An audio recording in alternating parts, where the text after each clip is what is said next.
Praise the Lord. Greetings to you all in the name of our Lord and Savior Jesus Christ. Today's Bible verse, the book of Joshua, chapter 7, verse 13. You cannot stand against your enemies until you get rid of these things.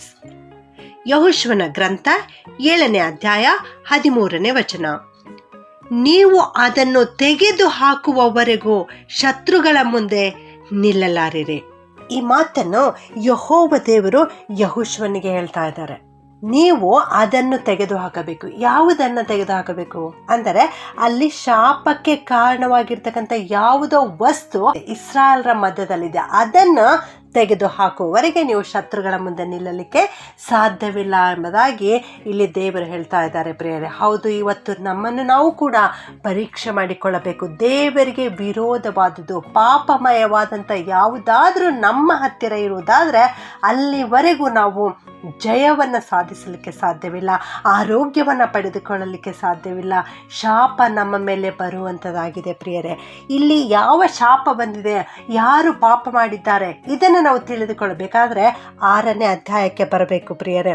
6ನೇ ಅಧ್ಯಾಯದಲ್ಲಿ ನಾವು ನೋಡುತ್ತೇವೆ, ಯೆರಿಕೋ ಪಟ್ಟಣವನ್ನು ಅವರು ಪ್ರತಿದಿನ 1 ಸಾರಿ ಸುತ್ತಿದ್ದಾರೆ ಮತ್ತು 7ನೇ ದಿನದಲ್ಲಿ 7 ಸಾರಿ ಸುತ್ತಿದ ಮೇಲೆ ಯೆಹೋಶುವನು ಇಸ್ರಾಯೇಲ್ರಿಗೆ ಹೇಳಿರ್ತಕ್ಕಂಥ ಮಾತೇನೆಂದರೆ, ಅಲ್ಲಿರುವ ಎಲ್ಲವನ್ನೂ ನೀವು ಕೊಳ್ಳೆ ಹೊಡೆಯಬಹುದು, ಆದರೆ ಬೆಳ್ಳಿ, ಬಂಗಾರ, ತಾಮ್ರ, ಕಬ್ಬಿಣ ಮಾತ್ರ ಅದು ದೇವರಿಗೆ ಸಲ್ಲಬೇಕಾದುದು, ದೇವರಿಗೆ ಮೀಸಲಾಗಿಡಬೇಕು, ದೇವರ ಹತ್ತಿರ ಅದನ್ನು ತರಬೇಕೆಂಬುದಾಗಿ ಹೇಳಿದ್ದನು. ಆದರೆ ಇಸ್ರಾಯೇಲರಲ್ಲಿ ಒಬ್ಬ ಮನುಷ್ಯನು, ಅವನ ಹೆಸರು ಆಕಾನನು ಎಂಬುದಾಗಿ. ದೇವರು ಅವನ ಗೋತ್ರ, ಕುಲ, ಕುಟುಂಬ, ತಂದೆ, ತಾತ ಎಲ್ಲರ ಹೆಸರುಗಳನ್ನು ಬಲ್ಲಾತನು. ಹೌದು, ನಮ್ಮ ದೇವರು ಹೃದಯವನ್ನು ತಿಳಿದುಕೊಳ್ಳುವಾತನು, ನಮ್ಮ ಅಂತರಿಂದ್ರಿಯಗಳನ್ನು ಬಲ್ಲಾತನು, ನಮ್ಮಲ್ಲಿ ಏನು ನಡೆಯುತ್ತಾ ಇದೆ ಅದೆಲ್ಲವನ್ನು ಆತನು ಬಲ್ಲಾತನು. ಇಲ್ಲಿ ಆಕಾನನು ದೇವರಿಗೆ ವಿರೋಧವಾಗಿ ಪಾಪ ಮಾಡಿದ್ದಾನೆ. ದೇವರಿಗೆ ಸೇರಬೇಕಾಗಿರ್ತಕ್ಕಂಥ ಬೆಳ್ಳಿ ಬಂಗಾರವನ್ನ ತಾನು ತೆಗೆದಿಟ್ಟುಕೊಂಡಿದ್ದಾನೆ, ಒಂದು ನಿಲುವಂಗಿಯನ್ನ ತಾನು ತೆಗೆದಿಟ್ಟುಕೊಂಡಿದ್ದಾನೆ. ಇದು ಬೇರೆ ಇಸ್ರಾಯೇಲ್ರಿಗೆ ಗೊತ್ತಿರಲಿಲ್ಲ, ಇದು ಯೆಹೋಶುವನಿಗೂ ಗೊತ್ತಿರಲಿಲ್ಲ.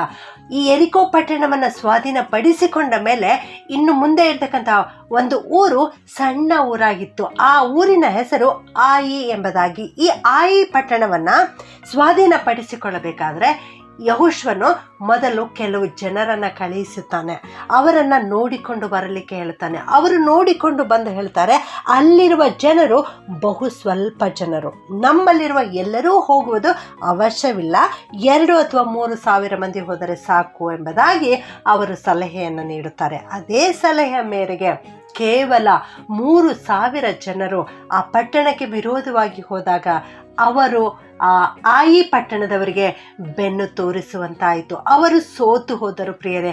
ಆ ಸಮಯದಲ್ಲಿ ಯೆಹೋಶುವನು ಬೋರಲ ಬಿದ್ದು ದೇವರಿಗೆ ಪ್ರಾರ್ಥನೆ ಮಾಡುತ್ತಾ ಇದ್ದಾನೆ. ಆಗ ದೇವರು ಈ ಮಾತನ್ನು ಹೇಳ್ತಾ ಇದ್ದಾರೆ, ನೀವು ಅದನ್ನು ತೆಗೆದು ಹಾಕುವವರೆಗೆ ಶತ್ರುಗಳ ಮುಂದೆ ನಿಲ್ಲಲಾರಿರಿ ಎಂಬುದಾಗಿ. ಹೌದು, ಯೆಹೋಶುವನು ಬಹಳವಾಗಿ ಭಯಪಟ್ಟಿದ್ದನು. ಇದುವರೆಗೆ ದೇವರು ನಮ್ಮ ಸಂಗಡ ಇದ್ದರು, ದೇವರು ಅನೇಕ ರಾಜ್ಯಗಳನ್ನು ನಮಗೆ ಸ್ವಾಧೀನಪಡಿಸಿಕೊಟ್ಟಿದ್ದಾರೆ, ಅನೇಕ ರಾಜರನ್ನು ನಾವು ಸೋಲಿಸಿದ್ದೇವೆ, ಆ ರೀತಿ ದೇವರು ನಮಗೆ ಸಹಾಯ ಮಾಡಿದ್ದಾರೆ. ಆದರೆ ಈ ಒಂದು ಸಣ್ಣ ಊರಿನವರಿಗೆ ನಾವು ಬೆನ್ನು ತೋರಿಸಬೇಕಾಯ್ತಲ್ಲ.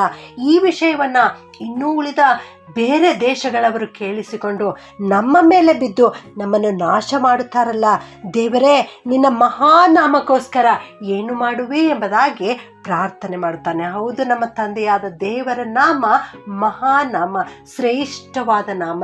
ಈ ನಾಮವನ್ನು ಉಳಿಸಿಕೊಳ್ಳುವುದಕ್ಕೋಸ್ಕರ ನೀನು ನಮಗೆ ಸಹಾಯ ಮಾಡು ಎಂಬುದಾಗಿ ಅವನು ಪ್ರಾರ್ಥನೆ ಮಾಡಿದಾಗ ದೇವರು ಹೇಳ್ತಾ ಇದ್ದಾರೆ, ನೀವು ನಿಮ್ಮಲ್ಲಿರುವ ಶಾಪಕ್ಕೆ ಕಾರಣವಾದದನ್ನು ತೆಗೆದು ಹಾಕಿರಿ ಎಂಬುದಾಗಿ.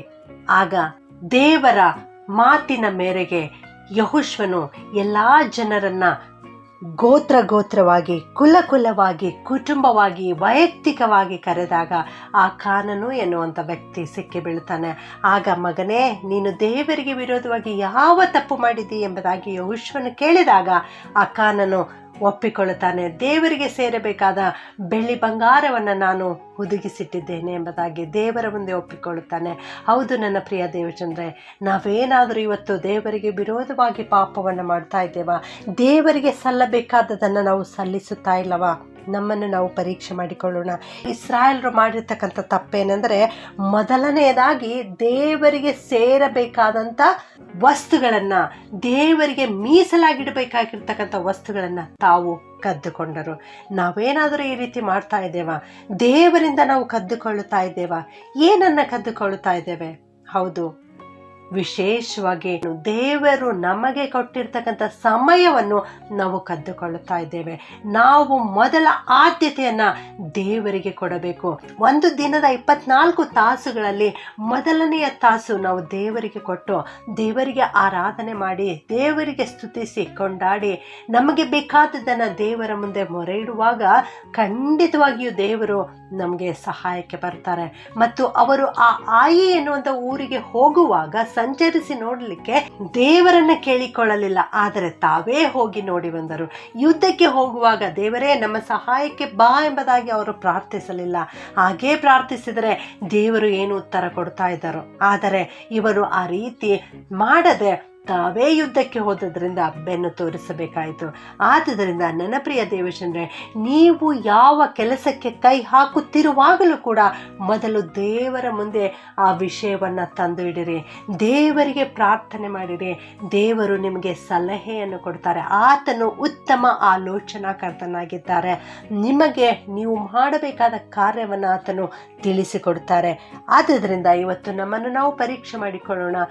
ಶಾಪಕ್ಕೆ ಕಾರಣವಾದದ್ದು ನಮ್ಮಲ್ಲಿ ಏನಾದರೂ ಇರುವುದಾದರೆ ಅದನ್ನು ನಾವು ಮೊದಲು ತೆಗೆದು ಹಾಕೋಣ. ಆಗ ದೇವರು ಖಂಡಿತವಾಗಿಯೂ ನಮ್ಮ ಜೊತೆಗಿದ್ದು ನಮಗೆ ಜಯವನ್ನು ಅನುಗ್ರಹಿಸುತ್ತಾರೆ. ಪ್ರಾರ್ಥನೆ ಮಾಡಿಕೊಳ್ಳೋಣ. ಪರಿಶುದ್ಧನಾದ ನಮ್ಮ ಪರಲೋಕದ ತಂದೆಯಾದ ದೇವರೇ, ನಿಮ್ಮನ್ನು ಕೊಂಡಾಡ್ತೇವೆ ಸ್ವಾಮಿ. ನೀವು ನಮ್ಮನ್ನು ಆಶೀರ್ವದಿಸಿದ್ದೀರಿ ತಂದೆ, ಅದಕ್ಕಾಗಿ ಸ್ತೋತ್ರ. ಇಂದು ನೀವು ಕೊಟ್ಟಿರೋ ವಾಕ್ಯಕ್ಕಾಗಿ ವಂದಿಸ್ತೇವೆ ಸ್ವಾಮಿ. ನೀವು ಅದನ್ನು ತೆಗೆದು ಹಾಕುವವರೆಗೆ ಶತ್ರುಗಳ ಮುಂದೆ ನಿಲ್ಲಲಾರಿರಿ ಎನ್ನುವಂಥ ವಾಕ್ಯವನ್ನು ಇವತ್ತು ನಮಗೆ ಕಲಿಸಿಕೊಟ್ಟದಕ್ಕಾಗಿ ಕೊಂಡಾಡ್ತೇವೆ ಸ್ವಾಮಿ. ಇಸ್ರಾಯೇಲರೊಂದಿಗಿದ್ದು ಅವರ ಶಾಪಕ್ಕೆ ಕಾರಣವಾದದನ್ನು ತೆಗೆದು ಹಾಕಲಿಕ್ಕೆ ಸಹಾಯ ಮಾಡಿ, ಮುಂದೆ ಯುದ್ಧದಲ್ಲಿ ಸಹಾಯಕನಾಗಿದ್ದುಕೊಂಡು ಆ ಎಲ್ಲ ಪಟ್ಟಣಗಳನ್ನು ಗೆಲ್ಲುವಂತೆ ಇಸ್ರಾಯೇಲರಿಗೆ ಸಹಾಯ ಮಾಡಿದ ದೇವರೇ, ನಿಮ್ಮನ್ನು ಕೊಂಡಾಡ್ತೇವೆ ಸ್ವಾಮಿ. ಈ ವಾಕ್ಯ ಕೇಳಿಸಿಕೊಳ್ಳುತ್ತಿರುವ ಪ್ರತಿಯೊಬ್ಬೊಬ್ಬರನ್ನು ಆಶೀರ್ವಾದ ಮಾಡು ಸ್ವಾಮಿ. ಅಪ್ಪ, ನಾವೆಲ್ಲರೂ ಇವತ್ತು ನಿನ್ನ ಹತ್ತಿರ ಬಂದು ಪ್ರಾರ್ಥನೆ ಮಾಡ್ತಾ ಇದ್ದೇವೆ ಸ್ವಾಮಿ. ನಮ್ಮನ್ನು ಪರೀಕ್ಷಿಸು, ನಮ್ಮನ್ನು ಪರಿಶೋಧಿಸು. ಕೇಡಿನ ಮಾರ್ಗದಲ್ಲಿದ್ದೇವೋ ಏನೋ ನೋಡಿ ನಮ್ಮನ್ನು ಸನಾತನ ಮಾರ್ಗದಲ್ಲಿ ನಡೆಸು ಸ್ವಾಮಿ. ಶಾಪಕ್ಕೆ ಕಾರಣವಾದ ಯಾವುದೊಂದನ್ನೂ ಕೂಡ ನಮ್ಮ ಹತ್ತಿರ ಇಟ್ಟುಕೊಳ್ಳದೆ ದೇವಾ, ನಿಮ್ಮದನ್ನು ನಿಮಗೆ ಸಲ್ಲಿಸಲಿಕ್ಕೆ ಸಹಾಯ ಮಾಡು. ನಿಮಗೆ ಸಲ್ಲಿಸಬೇಕಾದ ಸಮಯವನ್ನು, ನಿಮಗೆ ಸಲ್ಲಿಸಬೇಕಾದ ಗೌರವವನ್ನು ನಿಮಗೆ ಸಲ್ಲಿಸಲಿಕ್ಕಾಗುವಂತೆ ನಮ್ಮೆಲ್ಲರಿಗೆ ಕೃಪೆ ಮಾಡು ಸ್ವಾಮಿ. ಇವರೆಲ್ಲರನ್ನು, ಇವರ ಕುಟುಂಬ, ಮಕ್ಕಳೆಲ್ಲರನ್ನು ಆಶೀರ್ವಾದ ಮಾಡಿ ನಡೆಸಬೇಕಾಗಿ ಯೇಸುವಿನ ನಾಮದಲ್ಲಿ ಪ್ರಾರ್ಥಿಸಿ ಬೇಡುತ್ತೇನೆ ತಂದೆಯೇ. ಆಮೆನ್.